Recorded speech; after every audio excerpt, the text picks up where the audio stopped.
बिस्मिल्लाहिर्रहमानिर्रहीम। अस्सलाम वालेकुम नाज़रीन, आप देख रहे हैं अमान टीवी यूट्यूब चैनल। खबर शामिल करने से पहले गुजारिश है हमारे चैनल को सब्सक्राइब कर लें, वीडियो को लाइक करें, बेल आइकन को प्रेस करें ताकि हर नई आने वाली खबर का नोटिफिकेशन बर वक्त आप तक पहुंच सके। नाज़रीन, गुज़श्ता रोज़ साबिक़ एमएनए चौधरी आबिद रज़ा कोटला की जानिब से एक अहम बयान सामने आया, जिसमें उनका कहना था कि अगर अवाम ने खिदमत का मौका दिया तो कुलियाना की गलियों में पानी नहीं बल्कि तरक्की नज़र आएगी।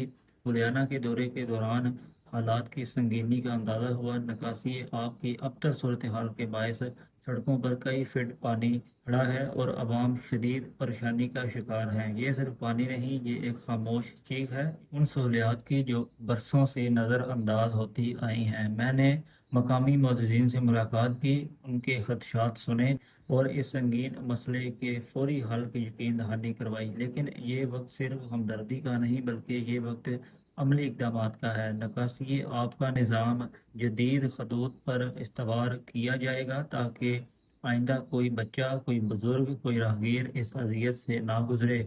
दुआ है कि अल्लाह ताला गुलियाना के अवाम को आसानियाँ अता फरमाए और हमें उनकी खिदमत की तौफीक दे। मैं वादा करता हूँ ये मसला सिर्फ सुना नहीं जाएगा, हल किया जाएगा। मज़ीद उन्होंने कहा कि सड़कों पर खड़ा पानी नहीं बल्कि बुनियादी सहूलियात की अदम फराहमी की एक खामोश चीख है। गुलियाना के मनाजिर दिल दहला देने वाले हैं।